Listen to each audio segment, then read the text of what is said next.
রাখলে তো মুশকিল, এ তো সন্দীপ ঘোষ ফেঁসে যেত তো রাখলে। তাড়াতাড়ি পুড়িয়ে না দিলে এভিডেন্সগুলো তো থেকে যেত। ওই যে সিমেন্ট, ওই যে আঁচড়ের দাগ, ওই যে ওর সঙ্গে যা হয়েছে, কি অত্যাচার করেছে বলুন তো। চোখে জল এসে যায় ওর বাবা মা যখন। তথ্য প্রমাণ লোপাট করা হয়েছে, হাতের ছাপ ফাপ সব তো ভেঙে দিয়েছে, বেসিন ভেঙে দিয়েছে যেখানে হাত ধুয়েছিল। 48টা চেম্বার রয়েছে, পরিকাঠামো রয়েছে, 4 ডিগ্রি টেম্পারেচারে বডি সংরক্ষণ করা যায়। তিলোত্তমার দেহ সংরক্ষণ করা যেত না? ওটাকে চটজলদি পুড়িয়ে দিতে হতো এত তাড়াহুড়ো করে? রাখার তো পরিকাঠামো ছিল, হাসপাতালে দিতে হবে। তাহলে আপনার আপনার ওই নটোরিয়াস প্রিন্সিপাল তো ফেঁসে যেত।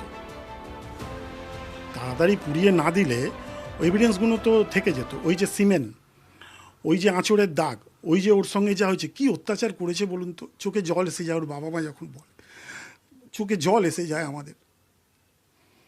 কি অত্যাচার করে মেয়েটাকে মেরেছে বলুন তো।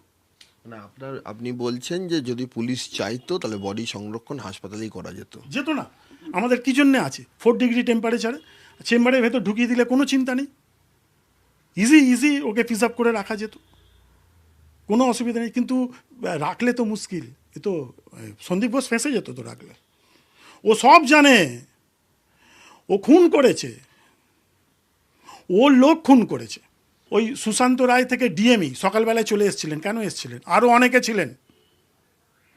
অনেকে ছিলেন ওই স্পটে। কেন এসেছিলেন? প্লেস অফ অকারেন্স স্পটে কারা কারা গিয়েছিল? ফরেন্সিক মেডিসিনে কেউ গিয়েছিল? ফরেন্সিক মেডিসিনের আমি ঠিক খবরটা, তবে কেউ গেছিলো এটা খবর পেয়েছি, কিন্তু ওরা চিনতে পারেনি। বললো ফরেন্সিকের এসেছিলো, আমরা দেখেছি তাকে। কি নাম? ওরা চিনতে পারেনি। কি জন্য এসেছিল? ওই দেখতে এসেছিল, যে কারণে সুশান্ত রায় বা ডিএমই এসেছিল প্রিন্সিপালের কথায়। আপনি বলুন না, সকালবেলায় ডিএমই কেন চলে এসেছিল? শুনেছি আমরা খবর, সুশান্ত রায় চলে এসেছিল। কেন এসেছিল? সুদূর ওখান থেকে। তথ্য প্রমাণ লোপাট করা হয়েছে, ওখানে ভাঙার দরকার কি ওই জায়গাটা? ওই বেসিনে আমাদের সন্দেহ। শুনুন, আমি ফরেন্সিক এক্সপার্ট না, আমি ডাক্তার না, আমি মুক্তারও না, আমি আপনার ওই টেকনিশিয়ানও না, কিন্তু এতদিন কাজ করতে করতে তো মানুষের একটা অভিজ্ঞতা হয়। ওখানে একজনের কাজ নয়। ওই বেসিনে যারা হাত ধুয়েছে, ওই দেয়ালে যারা হাত দিয়েছে, সিবিআই দেরি হচ্ছে কেন? এই কারণে তো দেরি হচ্ছে। আপনার গাড়িটা আপনি নিতে গিয়ে, গাড়িটা আপনি বাড়িতে ভাবছেন গাড়িটা নিয়ে আসবেন, গাড়ির চাবি দেখছেন গিয়ে চুরি হয়ে গেছে। আবার চাবিটা বানিয়ে তো যেতে হবে। সিবিআই তো এখন চাবি বানাচ্ছে। এখন তো ওই সমস্ত ওই রিপোর্ট, ওই যে হাতের ছাপ ফাপ সব তো ভেঙে দিয়েছে, বেসিন ভেঙে দিয়েছে যেখানে হাত ধুয়েছিল, সব জায়গাগুলো তো আবার নতুন করে করতে হচ্ছে, যে কারণে দেরি হচ্ছে সিবিআইয়ের। দেখুন, এতে আমি মনে করি গভর্নমেন্টেরও ফেস লস হচ্ছে। গভর্নমেন্টের উচিত ছিল এই লোকটাকে, এত কমপ্লেনের পরেও এই লোকটাকে কেন প্রশ্রয় দিয়েছে। দেখুন, এটা এটা এটা তো এর খেসারত তো দিতে হচ্ছে আজকে ম্যাডামকে।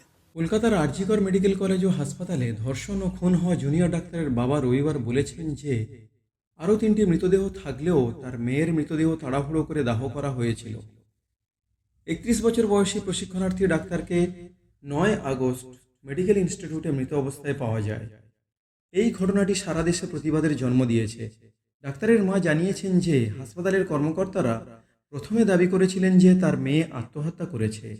তিনি বলেন, প্রথমে আমরা হাসপাতাল থেকে ফোন পেয়েছি যে আপনার মেয়ে অসুস্থ, তারপর কলটি বিচ্ছিন্ন হয়ে গেছে।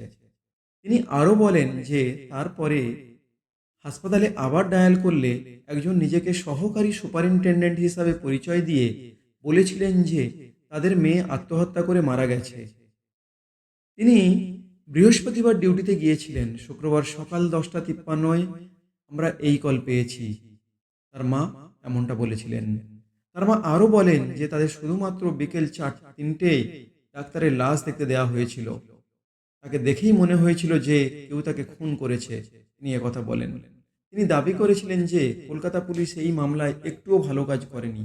তাদের চেষ্টা ছিল যত তাড়াতাড়ি সম্ভব ময়নাতদন্ত করা এবং মৃতদেহ অপসারণ করা। রবিবার তার মা অভিযোগ করেন যে মমতা ব্যানার্জি রাজ্যে ধর্ষণ ও খুনের প্রতিবাদ বন্ধ করার চেষ্টা করছেন। নির্যাতিতার বাবা বলেন, মুখ্যমন্ত্রী ন্যায় বিচার দেওয়ার কথা বলছেন, কিন্তু তারপরে ন্যায় বিচারের দাবিতে সাধারণ মানুষকে জেলে রাখার চেষ্টা করা হচ্ছে। আমরা মুখ্যমন্ত্রীর প্রতি সন্তুষ্ট নই। আমরা কোন রকম ক্ষতিপূরণ নিতে অস্বীকার করেছি।